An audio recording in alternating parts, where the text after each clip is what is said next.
أعوذ بالله من الشيطان الرجيم.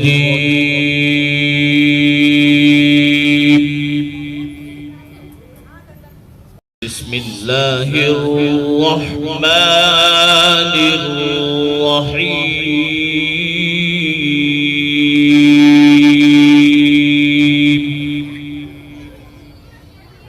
الحمد لله وكفى سلام على عباده الذين اصطفى أما بعد أعوذ بالله من الشيطان الرجيم بسم الله الرحمن الرحيم يا أيها الناس أنتم الفقراء إلى الله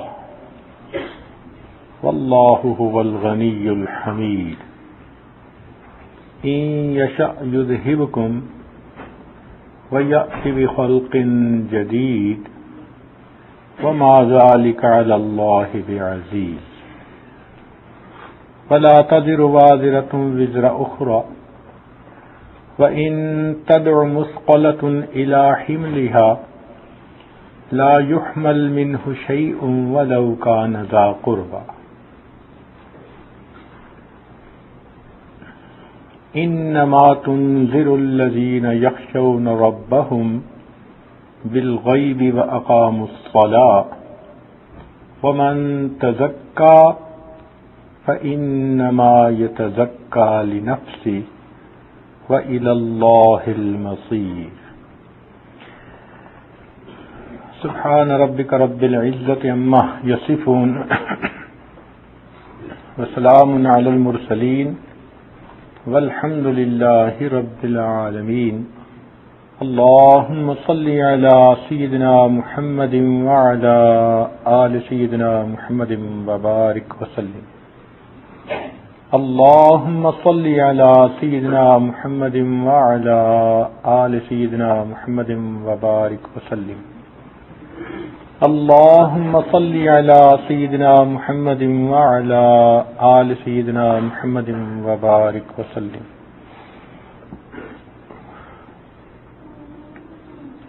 یا ایھا الناس اے انسانو انتم الفقراء الی اللہ تم اللہ رب العزت کے محتاج ہو واللہ هو الغنی الحمید اور اللہ رب العزت بہت غنی اور حمید ہے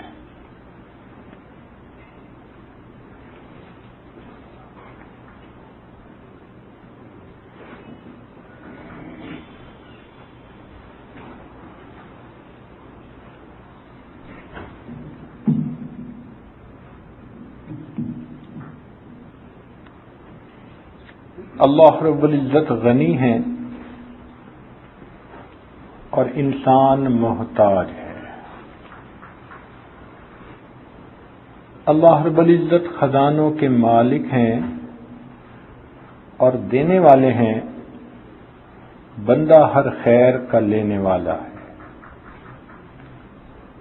انسان کی محتاجی کا یہ حال کہ اللہ رب العزت اگر ہمیں بینائی نہ دیتے ہم اندھے ہوتے گویائی نہ دیتے ہم گنگے ہوتے سماعت نہ دیتے ہم بہرے ہوتے اللہ تعالیٰ صحت نہ دیتے ہم بیمار ہوتے ہمیں کپڑے نہ دیتے ہم ننگے ہوتے اگر اللہ رب العزت گھر نہ دیتے ہم بے گھر ہوتے اگر اللہ رب العزت ہمیں رزق نہ دیتے ہم بھوکے پیاسے ہوتے اگر اللہ رب العزت ہمیں عقل نہ دیتے ہم پاگل ہوتے اللہ تعالی ہمیں اگر مال نہ دیتے تو ہم بھک منگے ہوتے اگر اللہ رب العزت ہمیں اولاد نہ دیتے ہم لاولد ہوتے اگر اللہ تعالی ہمیں عزت نہ دیتے ہم دنیا میں ذلیل ہوتے اگر اللہ رب العزت ہمیں ایمان کی توفیق عطا نہ فرماتے تو ہم ایمان سے محروم ہوتے یہ معلوم ہوا کہ جو دنیا میں ہم عزتوں کی ایمان کی زندگی گزار رہے ہیں یہ سب کا سب اللہ رب العزت کا ہم پر احسان ہے. ہم اللہ رب العزت کی نعمتوں میں ڈوبے ہوئے ہیں. سر سے لے کے پاؤں تک ہمارے جسم کا ہر عضو انگ اللہ رب العزت کی نعمتوں کا مظہر ہے. ارشاد فرمایا وَإِن تَعُدُّوا نِعْمَةَ اللَّهِ لَا تُحْصُوهَا. اگر تم اللہ تعالی کی نعمتوں کو گننا چاہو تو تم انہیں گن بھی نہیں سکتے. آسمان کے ستاروں کو گننا ممکن ہے، ساری دنیا کے درختوں کے پتوں کو گننا ممکن ہے، بارش کے پانی کے قطروں کو گننا ممکن ہے، ساری دنیا کی ریت کے ذرات کو گننا ممکن ہے، مگر اللہ رب العزت کی جو ہم پر نعمتیں ہیں ان کو گننا انسان کے لیے ناممکن ہے. اس قدر اللہ رب العزت کی ہم پر نعمتیں ہیں تو ہم اس کی ہر نعمت کے محتاج ہیں. ہارون رشید کے زمانے میں ایک بزرگ بیٹھے تھے تو پینے کے لیے ان کے پاس پانی لایا گیا تو وہ بزرگ کہنے لگے کہ بادشاہ سلامت ذرا ایک میری بات سن لیجیے کہ بالفرض آپ کو پیاس لگے اور پوری دنیا میں ایک بندے کے پاس پانی ہو اور آپ پیاس کی شدت سے مر رہے ہو تو آپ کتنی قیمت میں وہ پانی کا پیالہ خریدیں گے؟ اس نے کہا کہ میں اپنی آدھی سلطنت دے دوں گا اور پانی کا پیالہ اس سے لے کے پی لوں گا. اس نے کہا بادشاہ سلامت اگر یہ پانی آپ کے پیٹ میں جائے اور نکلنے کے وقت پیشاب بند ہو جائے اور پوری دنیا میں ایک حکیم ہے جس کے پاس دوائی ہے اس پیشاب کے نکلنے کی تو آپ کتنی قیمت دے کر اس مصیبت سے چھٹکارا پائیں گے؟ اس نے کہا اپنی آدھی سلطنت دے دوں گا. تو اس اللہ والے نے کہا کہ بادشاہ سلامت غور کیجئے کہ آپ کی پوری سلطنت ایک پانی کا پیالہ پینے اور جسم سے نکالنے کی قیمت بھی ادا نہیں ہو سکتی. اور ہم نے زندگی میں کتنے پیالے پانی پیا، کتنی اللہ رب العزت کی نعمتوں کو استعمال کیا. تو یقینی بات ہے ہم اللہ تعالی کی نعمتوں کو گن بھی نہیں سکتے. ڈاکٹر کہتے ہیں کہ بس اوقات انسان کے جسم کے اندر ایک بلڈ کلاٹ ہوتا ہے، اگر وہ بلڈ کلاٹ کسی وجہ سے انسان کے برین میں چلا جائے تو انسان کو فالج ہو جائے.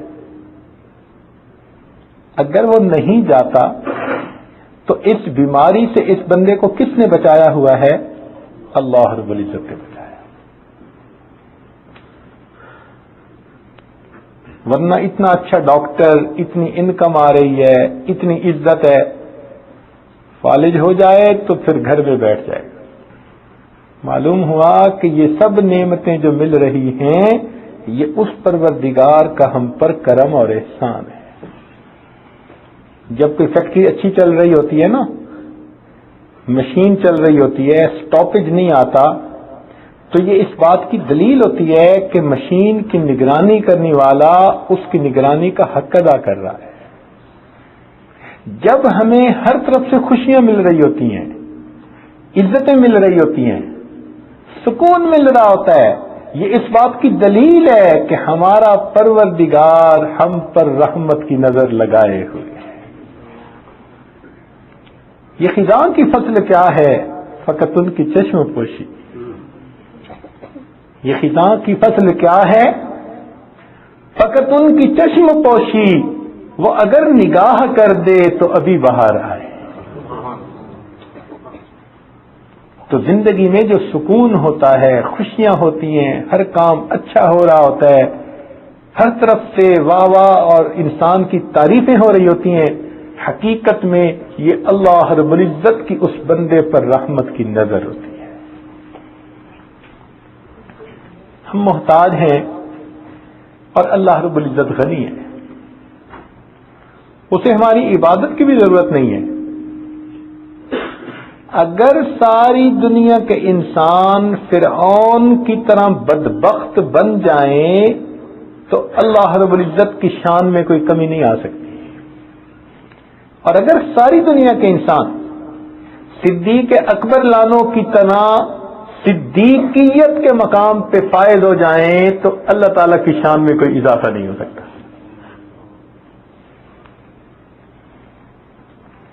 وہ اللہ رب العزت غنی ہے.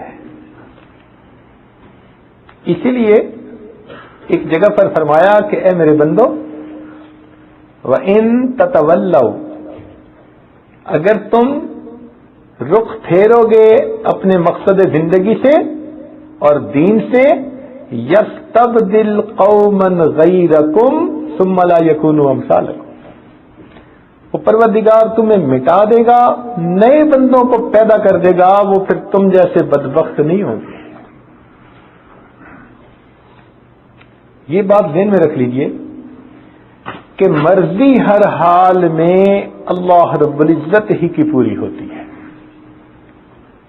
دیکھیے سیدنا آدم علیہ السلام چاہتے تھے کہ میں ہمیشہ جنت میں رہوں، یہ ان کے دل کی تمنا تھی. اور شیطان نے ان کے سامنے قسم کھائی تھی، وَقَاسَمَهُمَا قرآن مجید میں ہے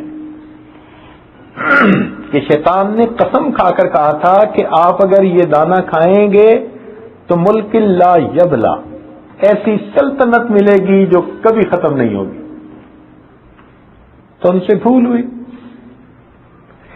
وہ چاہتے تھے کہ جنت میں رہیں اور اللہ تعالیٰ چاہتے تھے کہ ان کو دنیا میں بھیجیں. تو بالآخر مرضی کس کی پوری ہوئی؟ اللہ رب العزت کی پوری ہے. سیدنا نوح علیہ السلام طوفان کے وقت کھڑے ہیں، کشتی میں ہیں، بیٹا سامنے ہے.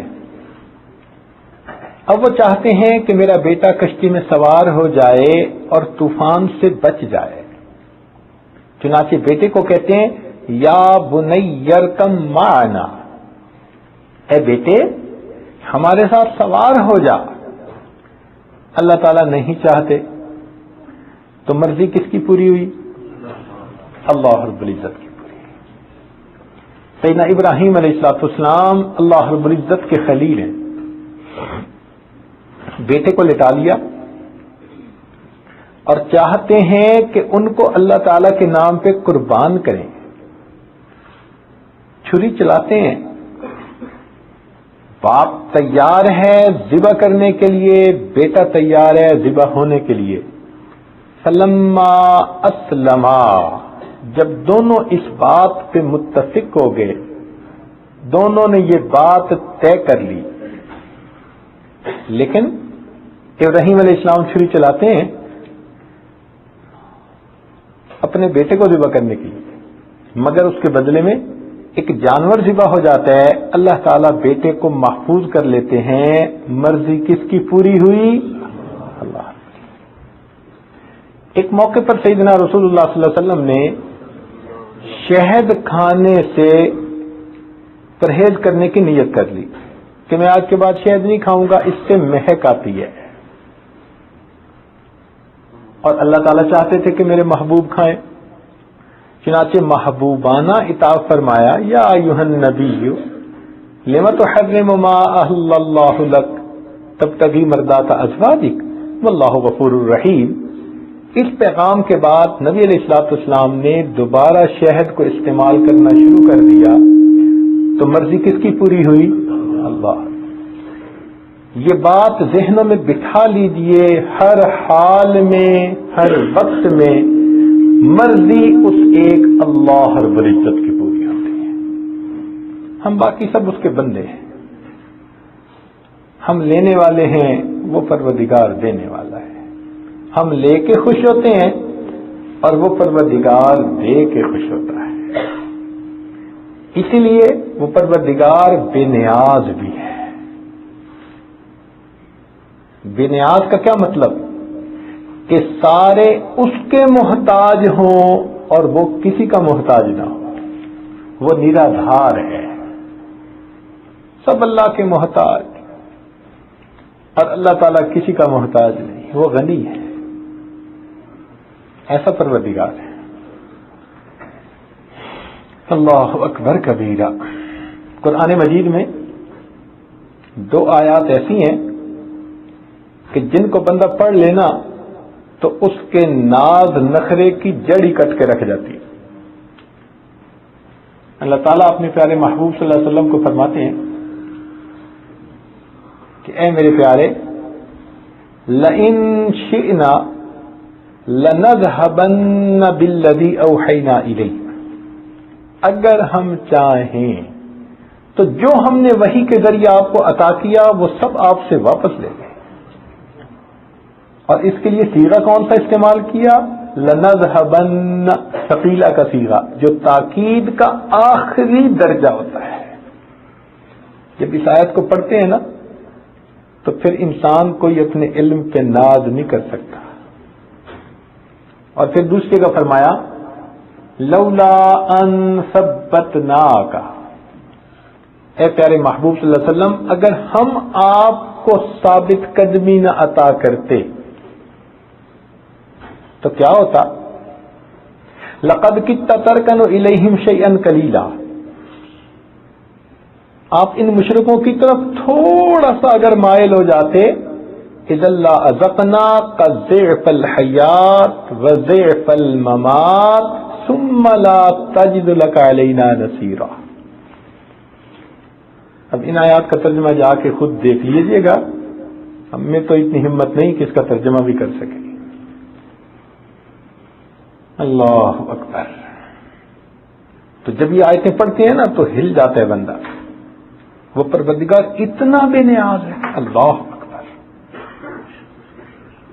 تو یہ بات اچھی طرح ذہن میں بٹھا لیجئے کہ اللہ رب العزت غنی ہے اور انسان اللہ رب العزت کا محتاج ہے. ہر چیز میں ہم اللہ کے محتاج ہیں، ہر چیز میں ہم اللہ تعالیٰ کے محتاج ہیں. اب دیکھیے سانس آ رہا ہے تو جن لوگوں کو سانس کی بیماری ہوتی ہے کبھی ان بیچاروں کی حالت دیکھا کریں کہ سانس جب اکھڑتا ہے نا تو لگتا ہے کہ شاید اندر کا اندر رہے گا باہر کا باہر. اس وقت احساس ہوتا ہے کہ سانس کا اندر چلے جانا اور خیریت سے واپس اس کا نکل آنا یہ اللہ رب العزت کی کتنی بڑی ہم پر نہیں بات ہے. اب جب ہم اللہ تعالیٰ کے محتاج ہیں تو صاف ظاہر ہے کہ ہم ہر چیز میں اللہ تعالیٰ سے مانگیں گے. یہ مانگنا بھی سیکھنا پڑتا ہے. چنانچہ آج کی اس محفل کا اصل جو مضمون ہے وہ مانگنا سیکھنا. ہمیں مانگنا آ جائے. یہ کتنا پیارا عنوان ہے کہ اگر ہمیں یہ نصیب ہو جائے نا تو ہماری سب مشکلات کا حل ہمیں حاصل ہو جائے. اللہ تعالیٰ سے مانگنا ہمیں آ جائے، اللہ تعالیٰ سے سوال کرنا ہمیں آ جائے. دیکھیے انسان جو سوال کرتا ہے نا اس کے مختلف انداز ہوتے ہیں.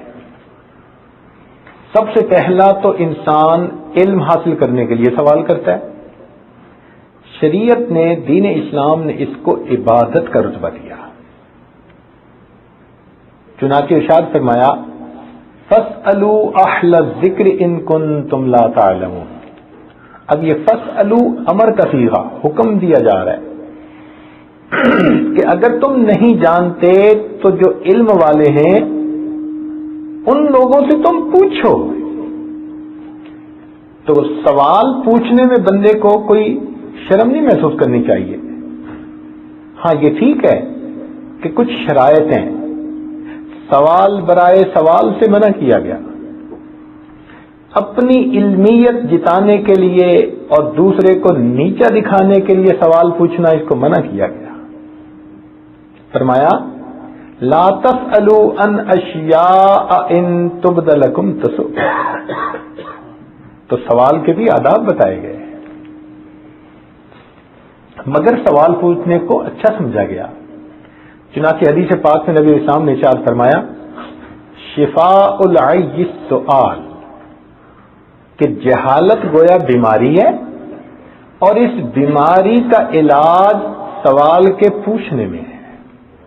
تو شاگرد کو چاہیے کہ اگر کسی چیز کا نہیں پتا تو اپنے استاد سے پوچھے، اولاد کو چاہیے کہ نہیں پتا اپنے والدین سے پوچھے۔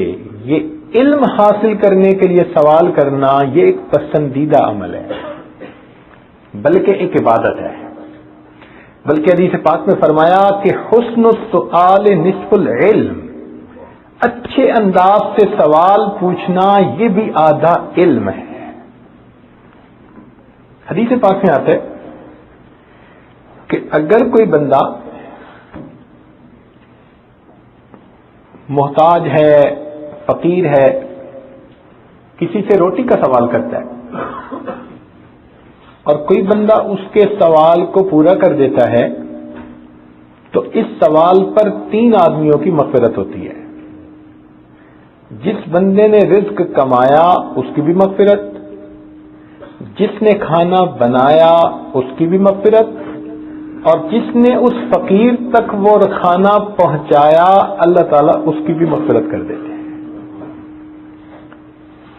ایک محتاج کا سوال پورا کرنے پر 3 بندوں کی مغفرت، لیکن اگر کسی شاگرد نے اپنے استاد سے سوال پوچھا تو حدیث پاک میں آتا ہے کہ اس سوال کے پوچھنے پر اللہ تعالیٰ 4 بندوں کی مغفرت فرماتے ہیں۔ سب سے پہلے سوال پوچھنے والے کی مغفرت کر دی جاتی ہے، جس نے سوال پوچھا۔ روٹی کے سائل کی مغفرت کی بات نہیں کی، اس کی ضرورت ہی پوری ہو گئی، لیکن دین کا سوال پوچھنے والا جو طالب علم ہے، حدیث پاک میں فرمایا اس طالب علم کی بھی مغفرت، جس عالم استاد نے اس کا جواب دیا اس کی بھی مغفرت، جو سننے والے پاس بیٹھے ہوئے تھے ان کی بھی مغفرت، اور جو اس جماعت یا اس محفل کے قیام کا سبب بن رہے تھے وہ معاونین اگرچہ اپنے گھروں میں بیٹھے ہیں مگر ان کے قیام اور انعقاد کی وجہ سے گھر میں بیٹھے ان لوگوں کے بھی اللہ مغفرت فرما دیتے۔ اس سے اندازہ لگائیے کہ دین کا علم حاصل کرنا اللہ تعالیٰ کو کتنا پسندیدہ ہے۔ اسی لیے صحابہ کرام رضوان اللہ علیہم اجمعین بسا اوقات نبی علیہ الصلوۃ والسلام سے کچھ باتیں پوچھ نہیں سکتے تھے تو اللہ رب العزت نے جبرائیل علیہ السلام کو بھیجا اور انہوں نے آ کے نبی علیہ السلام سے سوال پوچھا مل اسلام، مل ایمان، مل احسان، یہ سوالات پوچھوائے اللہ تعالیٰ نے۔ تو معلوم ہوا کہ یہ جو علم حاصل کرنے کے لیے سوال پوچھنا ہے یہ اللہ رب العزت کو بہت پسندیدہ چیز ہے۔ ایک انداز اور ہوتا ہے سوال کا کہ آدمی عبرت کے لیے کسی سے اس کے حالات پوچھتا ہے، یہ بھی ایک اچھا عمل ہے۔ چنانچہ قرآن مجید میں خود فرمایا گیا، اللہ تعالیٰ فرماتے ہیں سل بنی اسرائیل کم آتیناہم من آیت بینہ، پوچھو بنی اسرائیل سے۔ تو معلوم ہوا کہ اس سوال کا حکم دیا جا رہا ہے کہ تم عبرت کے لیے ذرا پوچھو نا ان کے ساتھ کیا معاملہ ہوا۔ ایک جگہ فرمایا وَاسْأَلْهُمْ عَنِ الْقَرْيَةِ الَّتِي كَانَتْ حَاضِرَةَ الْبَحْرِ، دیکھو یہاں بھی وَاسْأَلْهُمْ، یہ پھر امر کا صیغہ، آپ پوچھیں۔ تو معلوم ہوا کہ عبرت کی نظر سے کسی چیز کو جاننا یہ بھی اللہ تعالیٰ کو پسندیدہ ہے۔ لہذا ہم اگر دنیا میں ٹریول کرتے ہیں تو ہم عبرت کی نشانیاں دیکھیں اور پھر اپنے رب کی طرف رجوع کریں۔ ایک تیسرا انداز ہوتا ہے کہ کوئی آدمی محتاج ہے، ضرورت مند ہے، وہ سوال کرے۔ اس کی بھی اجازت دی گئی اسباب کے تحت کہ وہ بندہ اپنی ضرورت کے بقدر سوال کر سکتا ہے. چنانچہ ارشاد فرما دیا وفی اموالہم حق معلوم للسائل والمحروم. تو سائل کا حق رکھ دیا گیا بندے کے مال کے اندر کہ جن کو اللہ تعالیٰ نے دیا ہے، اب اللہ تعالیٰ کے دیے ہوئے میں سے وہ ان سائلین کو بھی عطا کر دیں جو مانگنے کے لیے آتے ہیں، محتاج ہوتے ہیں. تو اللہ رب العزت نے محتاج کا لحاظ رکھا. ہاں جو بغیر عذر کے مانگے اس کو وعید سنا دی گئی. چنانچہ جو آدمی بغیر کسی عذر کے مانگنے کا عادی ہو، حدیث پاک میں آتا ہے قیامت کے دن اللہ تعالیٰ کے سامنے اس طرح پیش ہوگا کہ اس کے چہرے کے اوپر گوشت نہیں ہوگا، چہرے کی رونق کو ختم کر دیا جائے گا. یہ غیر کے آگے ہاتھ پھیلاتا تھا، آج اس کے چہرے کی رونق کو ختم کر دیا گیا. نبی علیہ الصلوۃ والسلام نے بعض صحابہ کرام سے بیعت لی کہ تم کسی سے سوال نہیں کرو گے. ان میں صدیق اکبر رضی اللہ عنہ بھی شامل تھے. وہ فرماتے ہیں کہ ہم لوگ اس کی اتنی پابندی کرتے تھے کہ اگر کوئی آدمی اونٹ پہ سوار ہوتا اور اس کا جو ہے درہ عصا کوئی نیچے چیز گر جاتی تو وہ کسی کو یہ بھی نہیں کہتا تھا جی اٹھا کے دو، کہ یہ بھی سوال بنتا ہے. خود نیچے اترتے تھے، اس کو اٹھا کر پھر اونٹ پر سوار ہوتے تھے.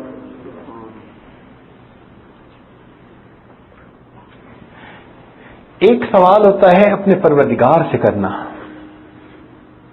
یہ سب سے بڑی عبادت جس کو آج ہم نے سیکھنا ہے کہ ہم اپنے رب سے کیسے مانگیں. اس کو یوں سمجھیں کہ آپ نے اگر کسی چیز کی اپروول لینی ہوتی ہے تو اس دفتر میں ایپلیکیشن ڈالتے ہیں.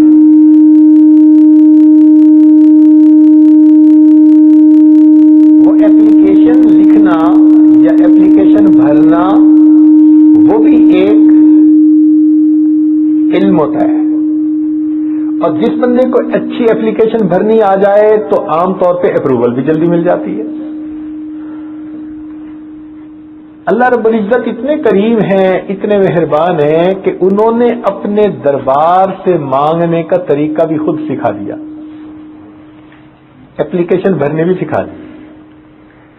چنانچہ قرآن مجید میں جو سورہ فاتحہ ہے اس کا نام ہے ایک تعلیم المسئلہ، یعنی سوال کرنے کا انداز اللہ نے اس میں سمجھایا کہ میرے بندوں مجھ سے مانگنے کا یہ طریقہ ہے. چنانچہ اس سورت کا ایک نام ہے فاتحۃ الکتاب، یعنی کتاب کی ابتدا یہاں سے شروع ہو رہی ہے، اوپننگ یہاں سے ہو رہی ہے. حدیث پاک میں آتا ہے کہ جو کچھ پہلی آسمانی کتابوں میں تھا وہ سب کچھ قرآن مجید میں آ گیا.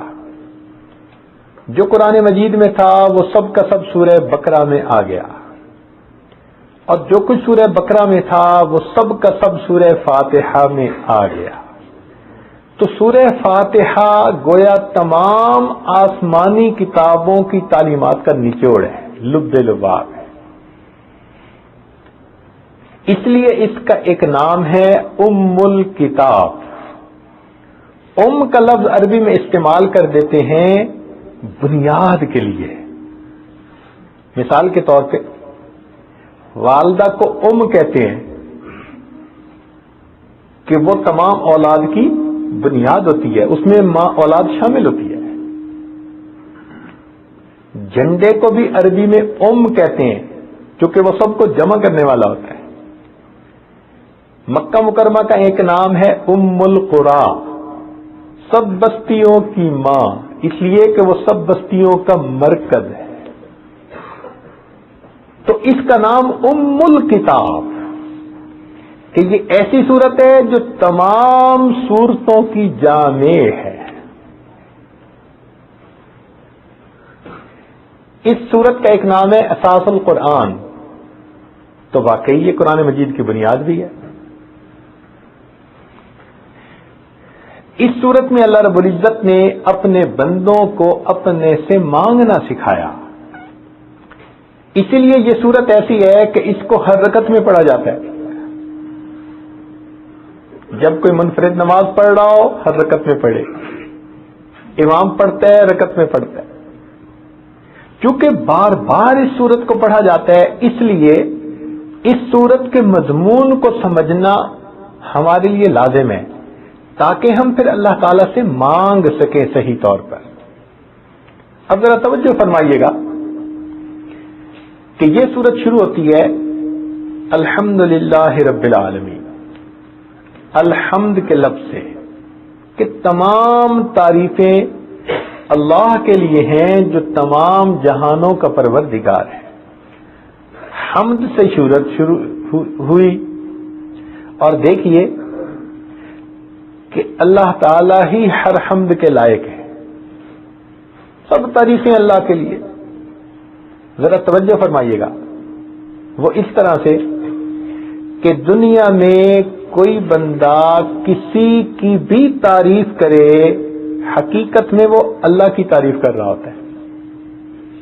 آپ بتائیں اگر کوئی آدمی بلڈنگ اچھی بنائے تو کوئی آدمی اگر بلڈنگ کی تعریف کرے تو وہ حقیقت میں کاریگر کی تعریف کر رہا ہوتا ہے.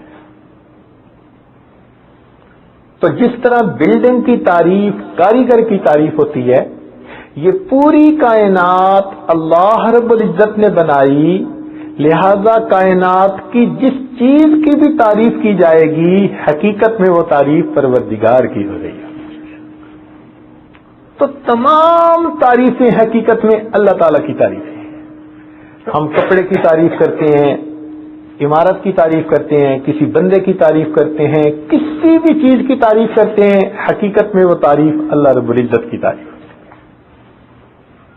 تمام تعریفیں اللہ تعالیٰ کی. اس لیے نبی علیہ الصلوۃ والسلام کا ایک نام احمد بھی ہے. احمد کا کیا مطلب کہ ساری مخلوق میں سے جتنی اللہ تعالی کی تعریف آپ نے کی اتنی تعریف کسی اور نے کی ہی نہیں. آپ احمد ہیں. اور واقعی صحیح بات ہے کہ نبی علیہ الصلوۃ والسلام نے جو تعریف کی اور کرنی اپنی امت کو سکھائی, تو امت جب تک تعریفیں کرتی رہے گی یہ نبی علیہ الصلوۃ والسلام کی ہی تعریف ہو جائے گی. تو آپ احمد ہیں. اور اس امت کا ایک نام حمادون ہے, حمد کرنے والے اللہ تعالیٰ کی. قیامت کے دن نبی علیہ الصلوۃ والسلام کے پاس جو جھنڈا ہوگا اس کا نام لواء الحمد ہوگا, اور نبی علیہ الصلوۃ والسلام کو جو مقام دیا جائے گا اس کا نام مقام محمود ہوگا. اب جنتی جب جنت میں جائیں گے تو نبی علیہ الصلوۃ والسلام کو جو گھر جنت میں ملے گا اس کا نام بیت الحمد ہوگا. اور جنتی جنت میں جائیں گے تو جو پہلا لفظ کہیں گے الحمدللہ الذی اذھب عنا الحزن, وہ بھی الحمد کے نام سے. تو اب دیکھیے کہ اللہ تعالیٰ کی کتنی تعریفیں ہو رہی ہیں. چنانچہ کچھ فرشتے ایسے ہیں جو ہر وقت اللہ تعالیٰ کی تعریف اور حمد بیان کر رہے ہیں. حافین من حول العرش یسبحون بحمد ربہم, اللہ تعالیٰ کی ہر وقت وہ حمد بیان کرتے ہیں. اور ان کا قول کیا ہے؟ وقیل الحمد للہ رب العالمین. الحمد کے بعد للہ کا لفظ ہے. تو جب آپ الحمد کا لفظ پڑھیں سورہ فاتحہ پڑھتے ہوئے تو یہ سب بیک گراؤنڈ آپ کے ذہن میں ہونا چاہیے کہ جب ہم الحمد کہتے ہیں تو اس کا مطلب ہے تمام تعریفیں جو پہلے والوں نے کی, جو ہم کر رہے ہیں, جو آنے والے وقت میں کی جائیں گی, یہ سب کی سب تعریفیں کس کے لیے؟ اللہ کے لیے. پھر آگے لفظ ہے للہ, اللہ کے لیے. یہ اللہ تعالیٰ کا لفظ بھی عجیب ہے. دیکھیں اللہ تعالیٰ نے اپنے لیے نام بھی کیسا پسند فرمایا کہ یہ لفظ جو ہے نا اللہ کا, اس میں کوئی نکتہ نہیں ہے. تو اس سے پتہ چلتا ہے کہ اللہ تعالیٰ شراکت کو پسند نہیں فرماتے. اپنے نام میں بھی کوئی ایسا حرف نہیں استعمال کیا جو نکتے والا, جس کے ساتھ کچھ لگا ہوا ہو. وہ پروردگار ایسا ہے. اور دیکھیے کہ نام عجیب کہ وہ نام حروف کا بھی محتاج نہیں. اللہ تعالیٰ اپنے نام کے حروف کا بھی محتاج نہیں.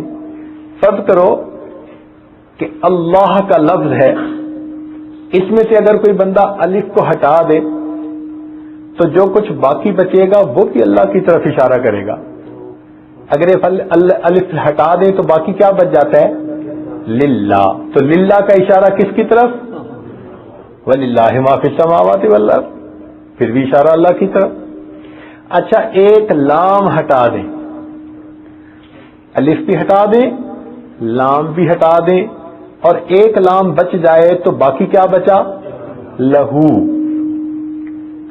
للہ میں سے ایک لام اور نکال دیں تو باقی کیا بچا؟ لہو. تو لہو کا اشارہ کس کی طرف؟ اللہ کی طرف. ایک لام اور بھی نکال دیں تو باقی کیا بچا؟ ہو. تو ہو کا اشارہ کس کی طرف؟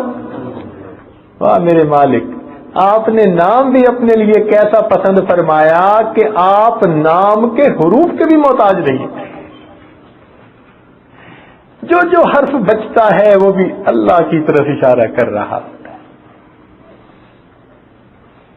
یہ عجیب نام ہے, اللہ اکبر کبیرہ.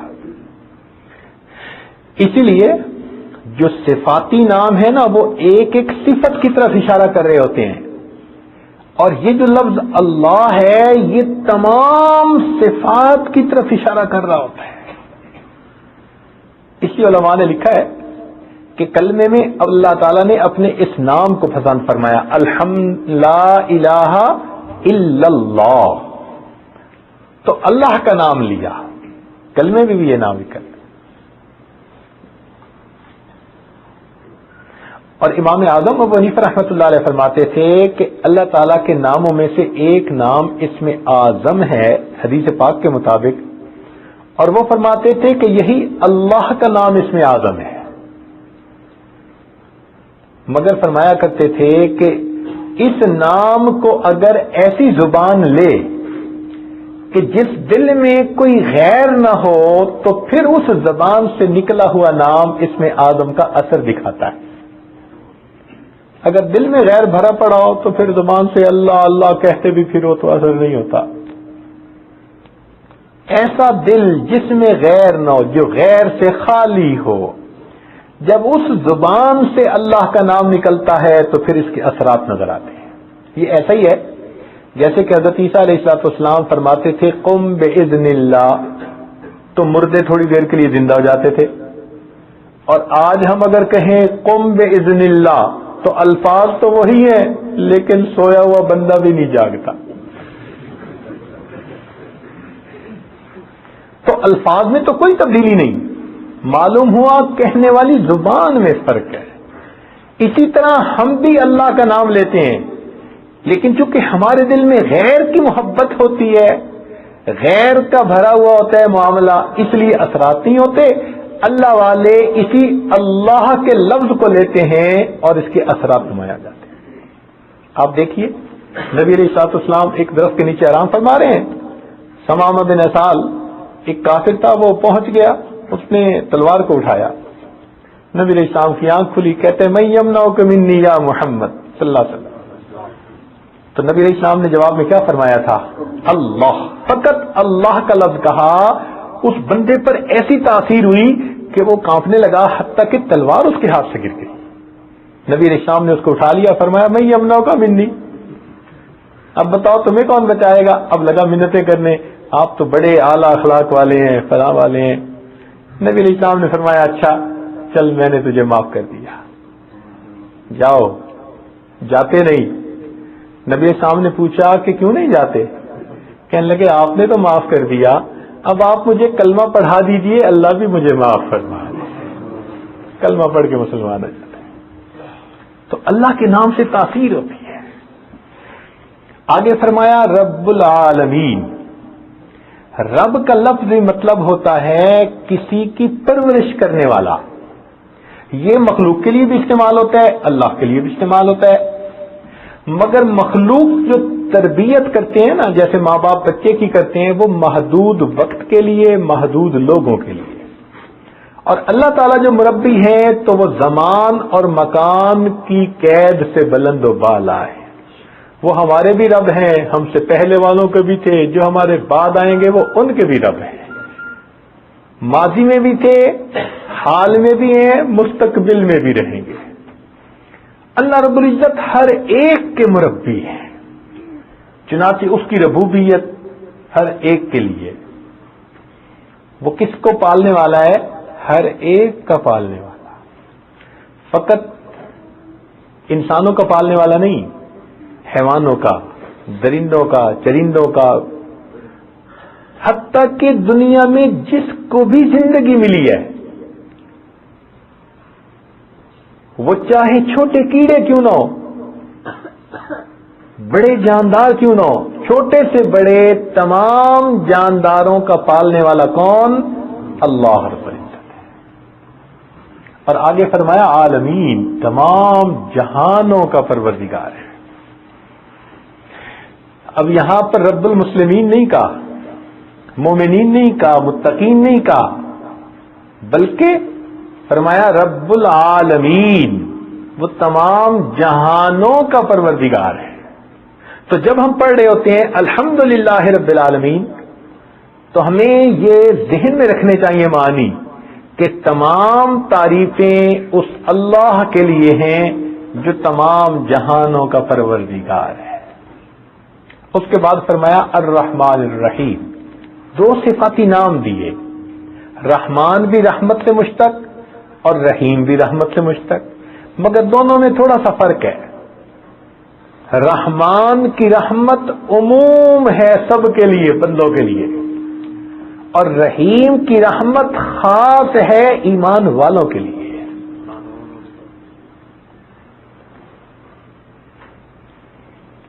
چنانچہ دیکھیے اللہ تعالیٰ کی کچھ نعمتیں عام ہیں اور کچھ نعمتیں خاص ہیں. مثلا سورج کی دھوپ ہے، وہ ساری دنیا کے لیے عام ہے، لیکن عزت خاص جس کو چاہتا ہے دیتا ہے، مال جس کو خاص چاہتا ہے دیتا ہے، ایمان جس کو چاہتا ہے دیتا ہے. یہ چیزیں خاص ہیں. تو کچھ نعمتیں عام اور کچھ نعمتیں، دنیا میں ہوا سب کے لیے عام ہے، سورج کی روشنی سب کے لیے عام ہے. تو کچھ نعمتیں عام اور کچھ نعمتیں خاص. پھر دیکھیے کہ چھوٹی نعمتیں بھی وہی دیتا ہے اور بڑی نعمتیں بھی وہی دیتا ہے. اور اگر کسی کو کسی واسطے سے نعمت ملتی ہے تو بھی اللہ تعالیٰ ہی دیتا ہے، اور بلا واسطہ ملتی ہے تو بھی اللہ تعالیٰ ہی دیتا ہے. وہ اتنا رحیم ہے، اتنا کریم ہے.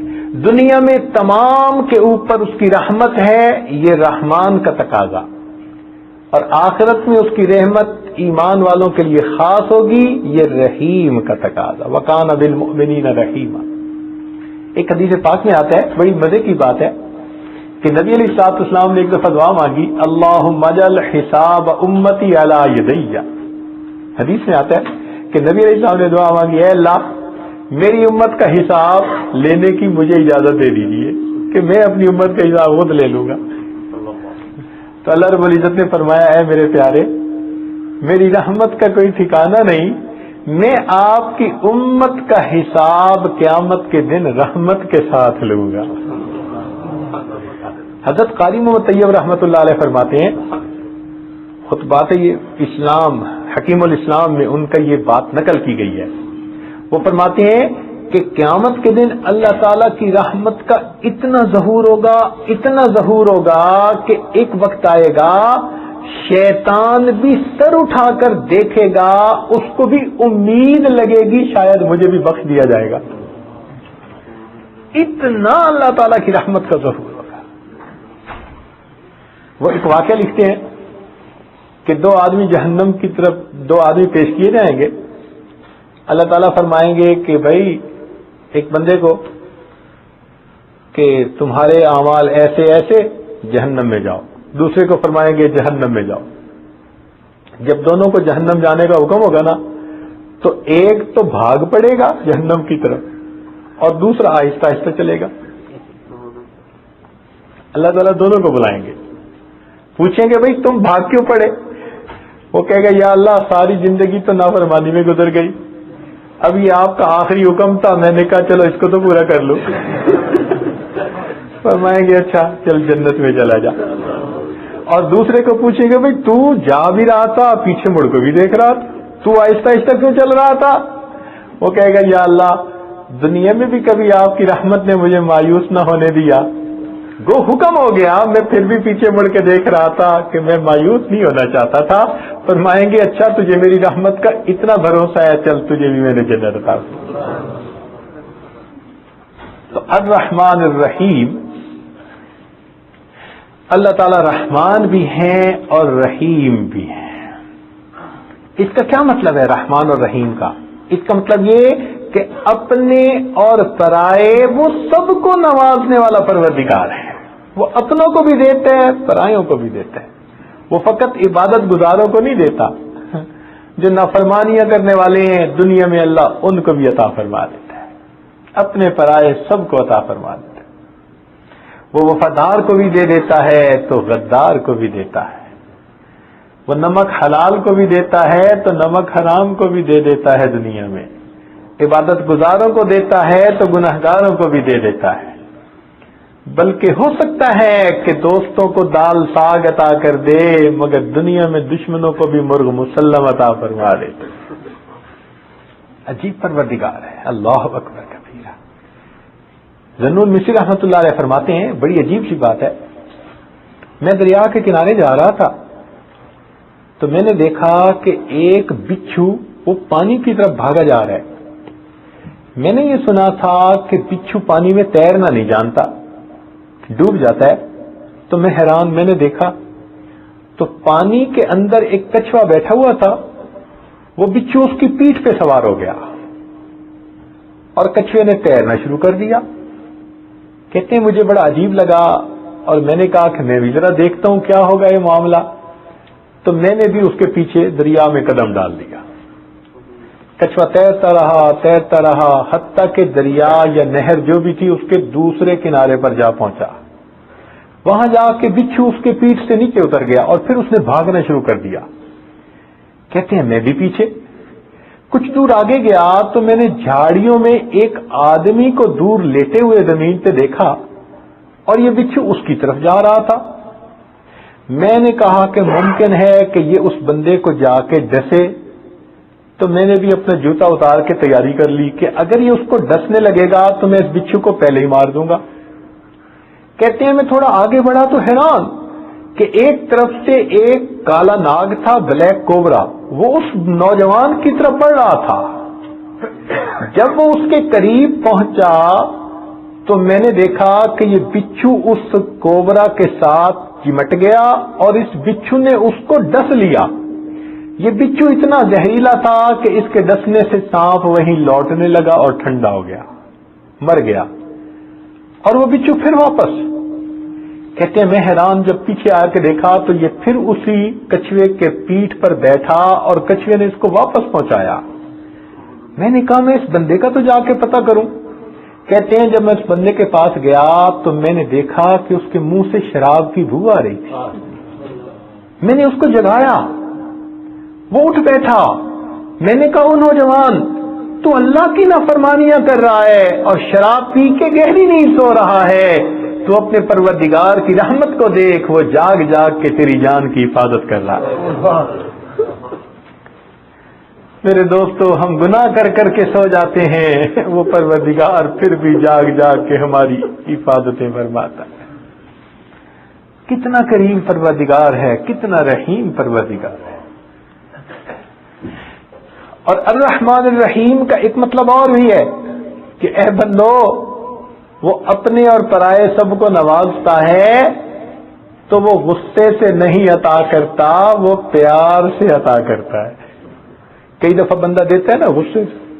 فقیر آیا نا مانگنے کے لیے, پہلے کا نہیں ہے, اس نے پھر مانگا تو دینے والا دیتا ہے مگر غصے سے دیتا ہے کہ جا جان چھوڑ. الرحمن الرحیم کا کیا مطلب ہے کہ وہ پروردگار وہ غصے سے نہیں دیتا, وہ پروردگار رحمت سے پیار سے عطا کر دیتا ہے. اس لیے کہ مخلوق سے مانگیں تو مخلوق ناراض ہوتی ہے. آپ کسی سے ایک دفعہ مانگیں وہ دے دے گا, 2 دفعہ مانگیں وہ دے دے گا, 30 دفعہ مانگیں تو وہ ناراض ہوگا, اور 4تھی دفعہ تو نہ ہی کر دے گا, کہے گا جی آپ میرے پاس آیا ہی نہ کریں. تو معلوم ہوا کہ مخلوق سے جتنا مانگیں وہ اتنا ناراض ہوتی ہے, مگر اللہ کا معاملہ اور ہے, اس سے جتنا مانگیں وہ پروردگار اتنا خوش ہوتے ہیں. بلکہ جو بندہ ہر چیز اللہ سے مانگے, ہر وقت اللہ سے مانگے, ہر حال میں اللہ سے مانگے, اللہ رب العزت اس بندے کو اپنا ولی اور اپنا دوست بنا لیتے ہیں. فرماتے ہیں یہ میرا دوست ہے, یہ میرے غیر کی طرف آنکھ نہیں اٹھاتا, ہر چیز مجھ سے مانگتا ہے, ہر وقت مجھ سے مانگتا ہے.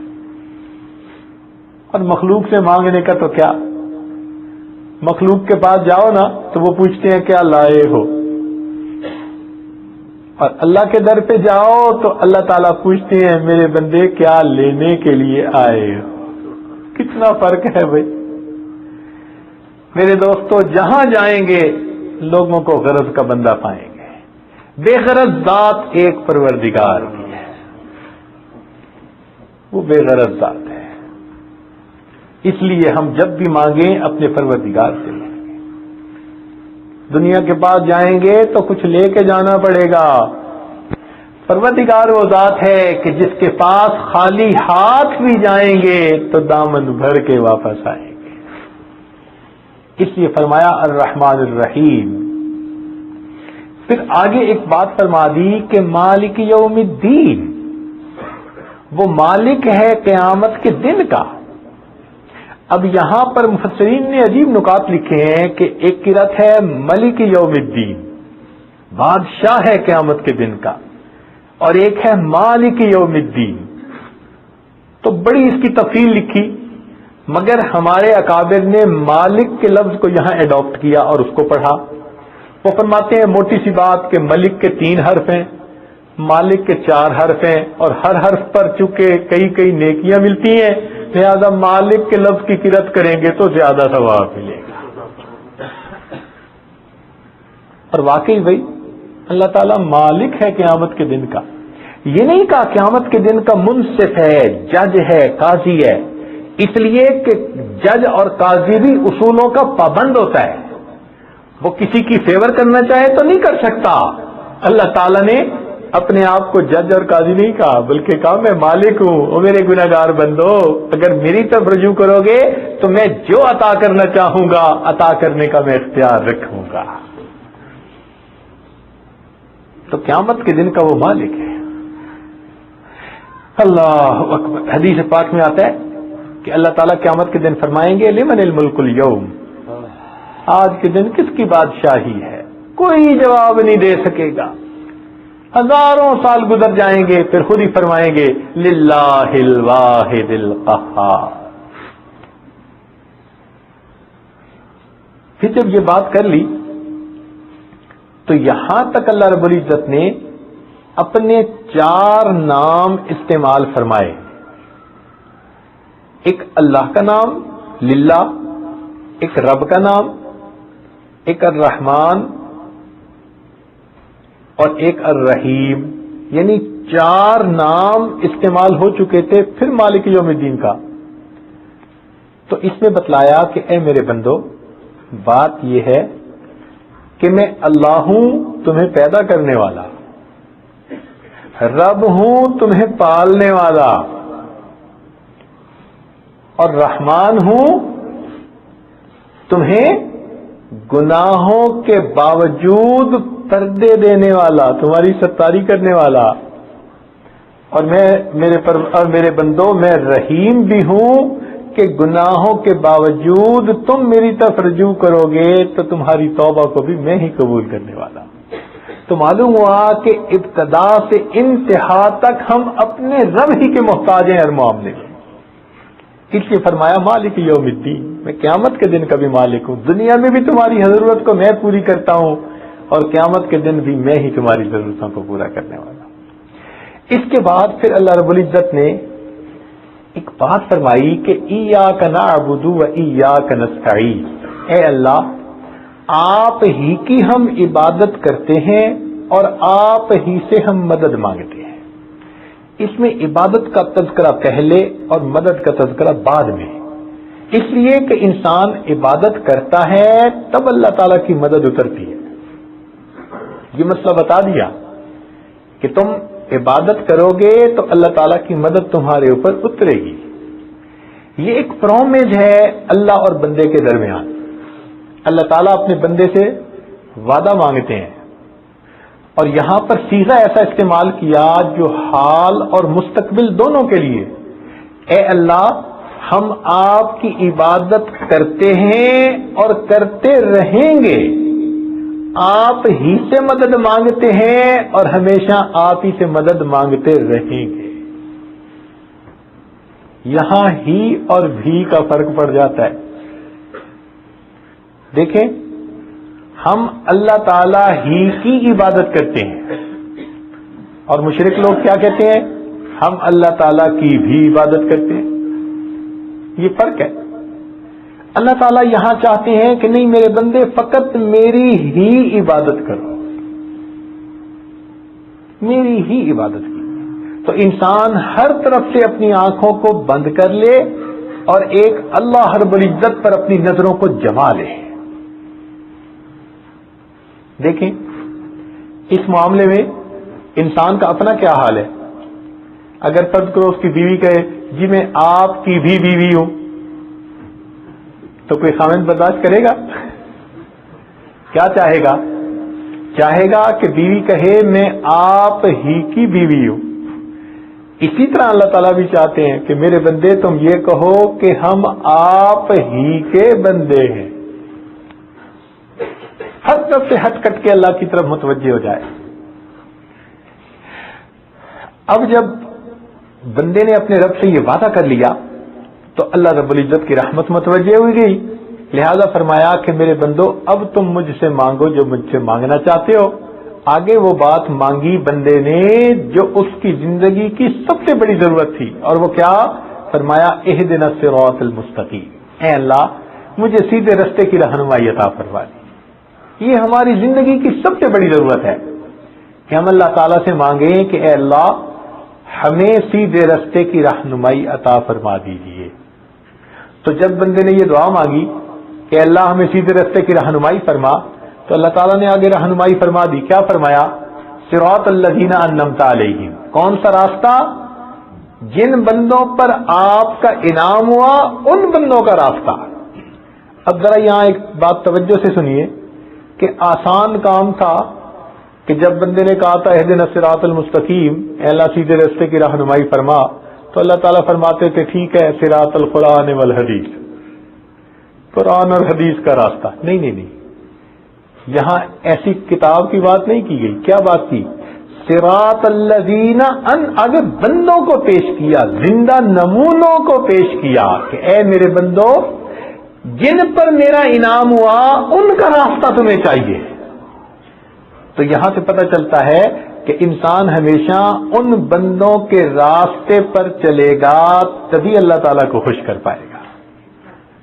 تو پھر بندوں کے پیچھے چلنے کو ہی تو تقلید کہتے ہیں۔ پیچھے چلنے سے ہی کام بنے گا، ان کے راستے پہ چلنا۔ جو لوگ کہتے ہیں نا جی ہم کسی کے پیچھے نہیں چلتے، تو بھائی قرآن الحدیث والسنہ کہہ دیتے، صراط القرآن والحدیث کہہ دیتے، نہیں، صراط الذین اللہ کے بندوں کے نمونے بتلائے، ان جس راستے پہ یہ لوگ چلے ہیں تم اس راستے پہ چلو۔ یہ جو سیدھا راستہ ہے نا، یہ بہت اللہ رب العزت کی رحمت ہے اگر وہ کسی کو عطا فرما دے۔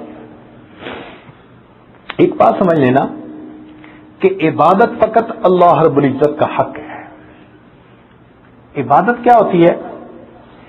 عبادت وہ ہوتی ہے کہ جو بندوں کے لیے بندگی کا نشان ہو، اس کو عبادت کہتے ہیں۔ کسی کو انسان چاہے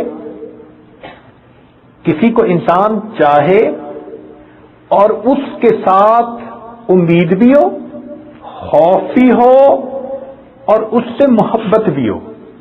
جب یہ تین چیزیں اکٹھی ہو جائیں نا تو اس کو عبادت کہتے ہیں. چنانچہ اگر اللہ تعالیٰ قرآن مجید میں فرماتے ہیں کہ اولئک الذین یدعون یبتغون الی ربہم الوسیلہ ایہم اقرب، دیکھو قرب بھی چاہتے ہیں، وَيَرْجُونَ رَحْمَتَهُ وَيَخَافُونَ عَذَابَهُ. تو تین صفتیں بتائی گئی.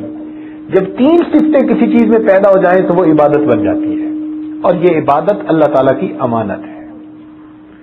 فقط اللہ رب العزت ہی اس بات کے حقدار ہیں کہ بندہ اپنے رب کی عبادت کرے.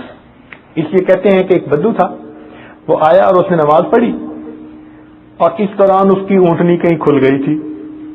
وہ باہر آیا تو اونٹنی کو دیکھا کہ اونٹنی نہیں ہے، تو اس نے دعا مانگی کہ اللہ میں نے تو آپ کی امانت ادا کر دی، میری امانت کا کیا بنا.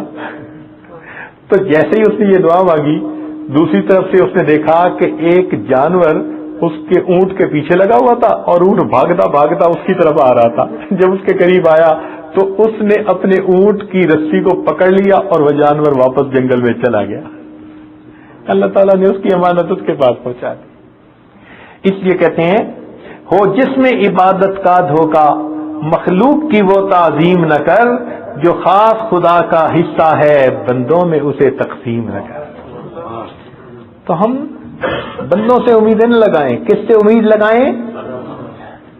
اس لیے علامہ اقبال نے کہا تھا بتوں سے تجھ کو امیدیں، خدا سے نہ امیدی. بتوں سے تجھ کو امیدیں، خدا سے نہ امیدی، مجھے بتا تو صحیح اور کافری کیا ہے. اس لیے ایک اللہ رب العزت سے ہمیں امیدیں لگانی چاہیے. تو اب دیکھیے کہ جب فرمایا اہدنا الصراط المستقیم، تو یہ سیدھا راستہ. اللہ تعالیٰ بھی ہمیں اسی بات کی نصیحت فرماتے ہیں.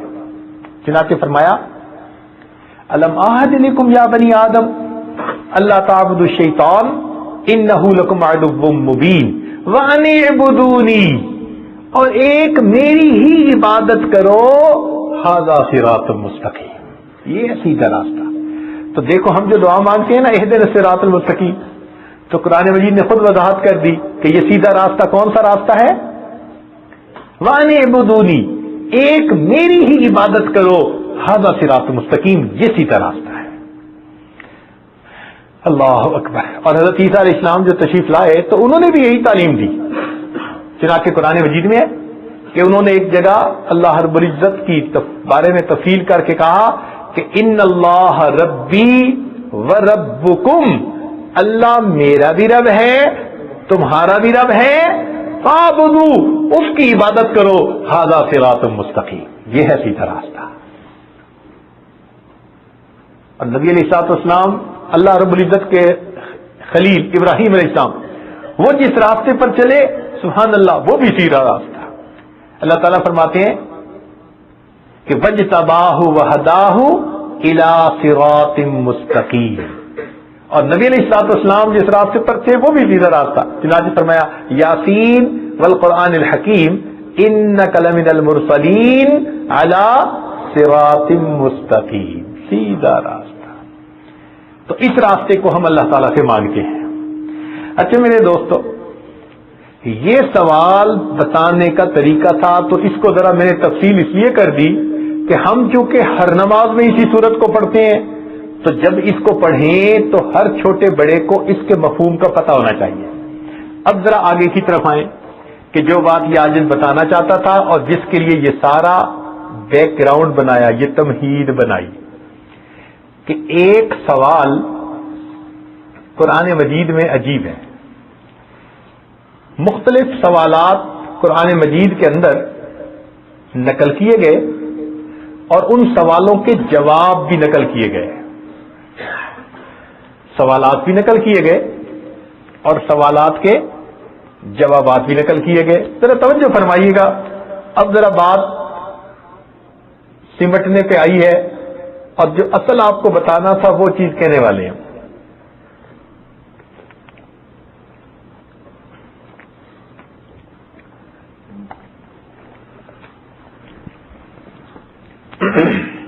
جی قرآن مجید میں مختلف سوالات پوچھنے والوں نے پوچھے تو اللہ تعالی نے اس کے جوابات اپنے پیارے محبوب صلی اللہ علیہ وسلم کی زبان سے دلوا دیے. یہ بڑا سمجھنے کا نقطہ ہے. مثال کے طور پر سوال پہلے پوچھوایا گیا یسألونک عن الروح، اے محبوب یہ آپ سے روح کے بارے میں سوال پوچھتے ہیں. اور آگے فرمایا قل الروح من امر ربی، قل آپ فرما دیجئے، یعنی سوال کا جواب اپنے محبوب کی مبارک زبان سے دلوا رہے ہیں. یسألونک کے لفظ سے پہلے سوال اور پھر قل کے لفظ سے محبوب کی زبان سے اس کا جواب دلوایا گیا. یہ ایک ترتیب ہے قرآنی.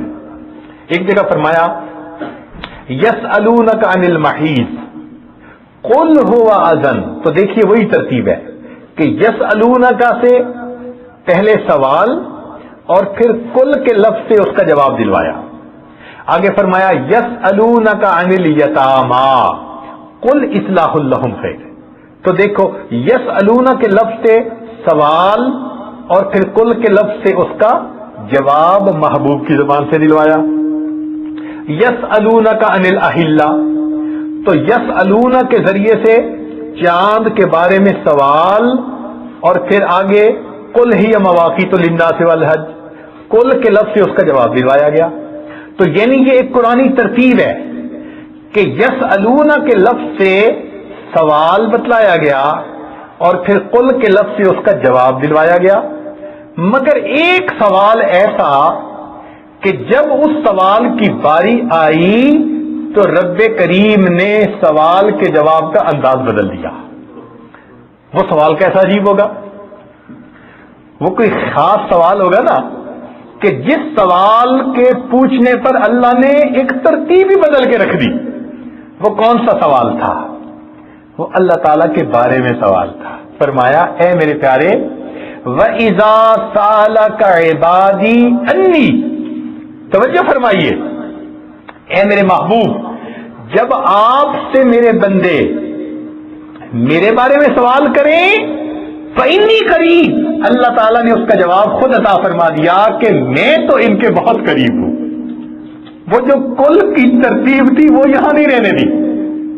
معلوم ہوا کہ بندے سے اتنا قرب تو اللہ تعالیٰ چاہتے ہیں نا کہ جب اپنے بارے میں سوال آیا تو فرمایا وَإِذَا سَأَلَكَ عِبَادِي أَنِّي فَإِنِّي قریب، میرے پیارے میں بہت قریب. اللہ اکبر. تو اللہ تعالیٰ بندے سے ایسا قرب چاہتے ہیں کہ اے میرے بندے تو میرے اتنے قریب ہو جائیں. اس لیے فرمایا نحن اقرب الیہ من حبل الورید، ہم تو رگے جان سے بھی زیادہ اس کے قریب ہیں. اللہ اکبر. اور اللہ تعالیٰ کے بارے میں اگر پوچھنا ہو تو فرمایا کہ میرے بندے ہر کسی سے نہ پوچھنا، اگر میرے بارے میں پوچھنا ہو تو کسی جاننے والے سے پوچھنا.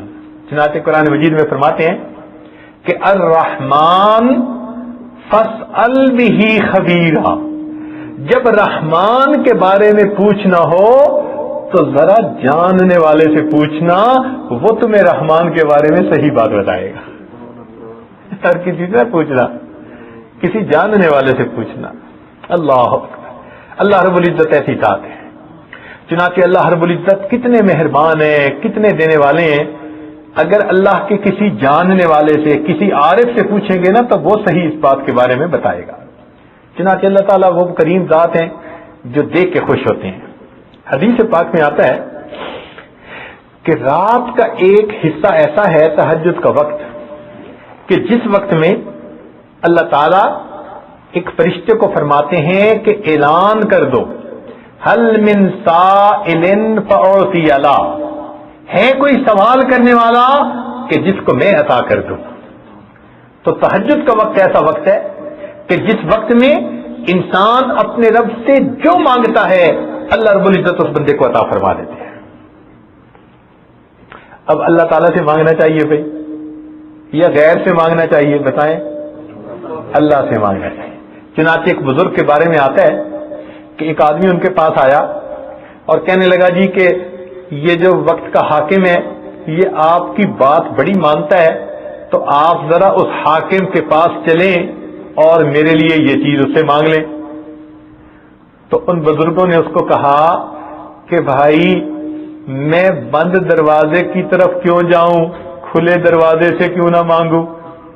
تو وہ سمجھا نہیں، کہنے لگا حضرت کیا مقصد؟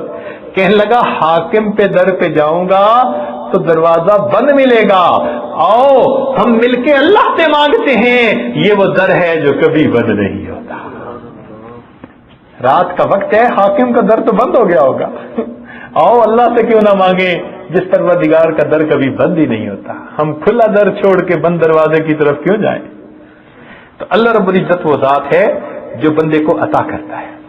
چنانچہ جو بندہ اللہ تعالیٰ سے مانگتا ہے نا، اللہ تعالیٰ اس سے خوش ہوتے ہیں، اور جو اللہ تعالیٰ سے نہیں مانگتا اللہ تعالیٰ اس سے ناراض ہوتے ہیں۔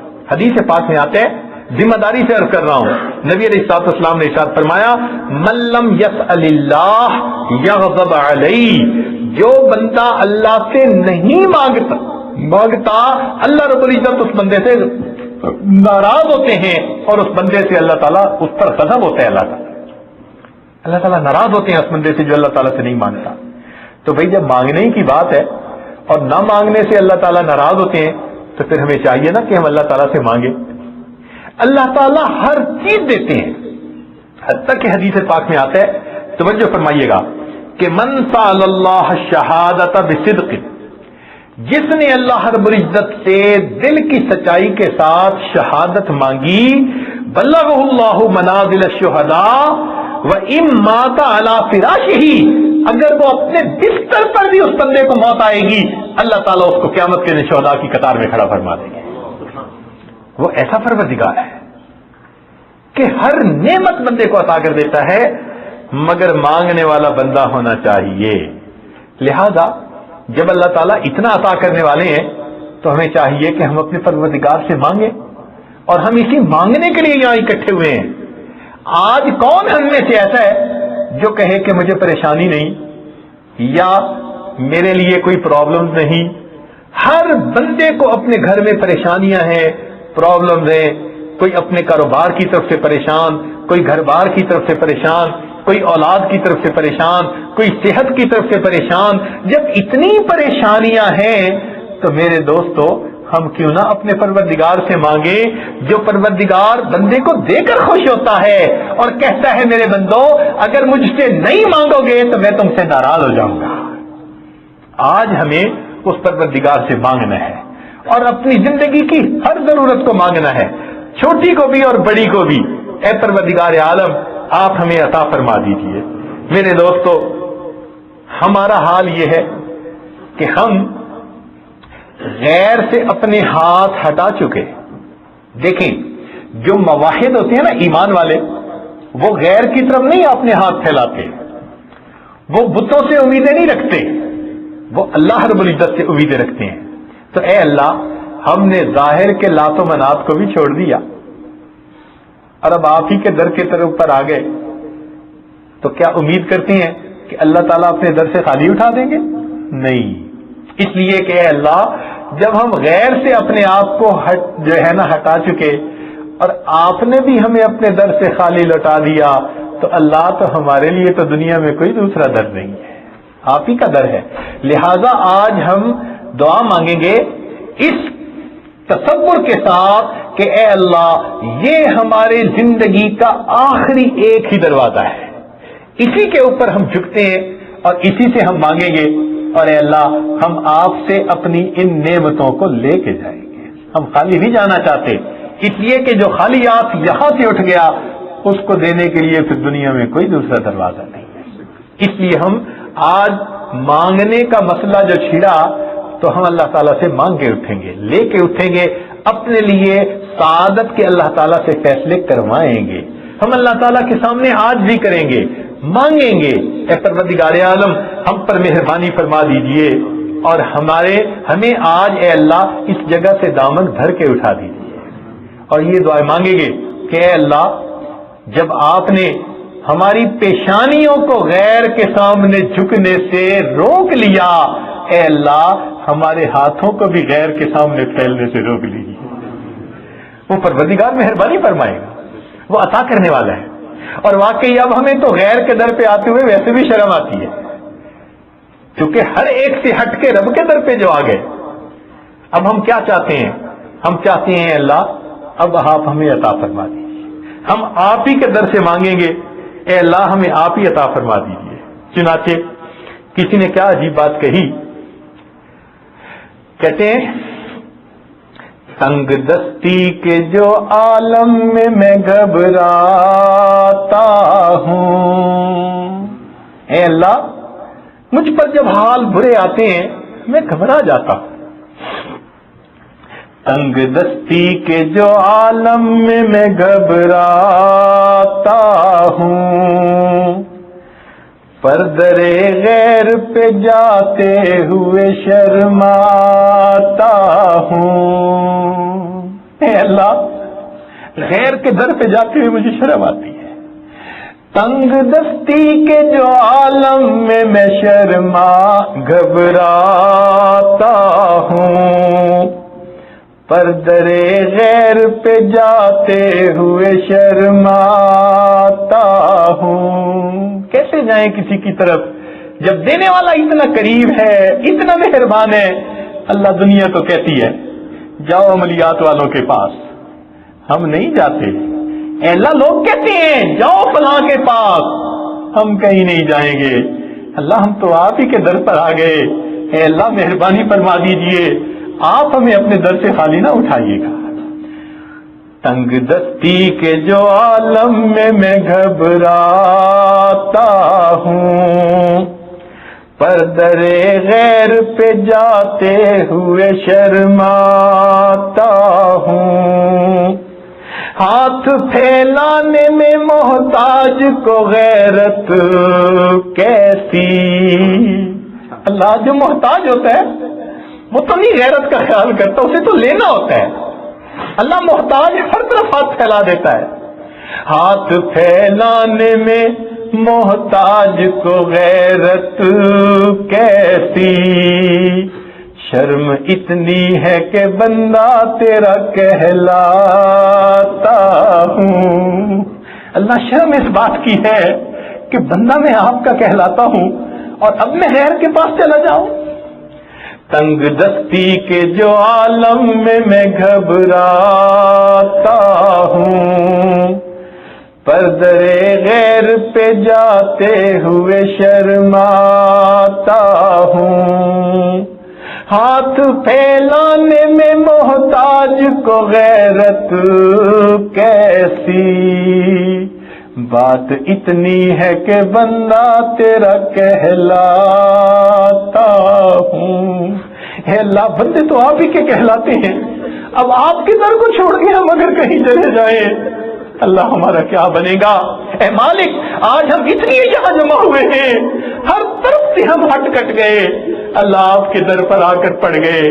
میرے مولا آپ ہمیں رد نہ کر دیجئے گا، اس لیے کہ آپ نے رد کر دیا تو اللہ پھر ہمارے لیے دنیا میں کوئی دروازہ نہیں۔ اللہ مہربانی فرما دیجئے، نہ کہیں جہاں میں ہما ملی، جو اما ملی تو کہاں ملی، میرے جرم خانہ خراب کو تیرے عفو بندہ نواز میں۔ اے مالک آپ کے محبوب نے فرمایا کہ آپ سے اگر کوئی نہ مانگے آپ اس سے ناراض ہوتے ہیں۔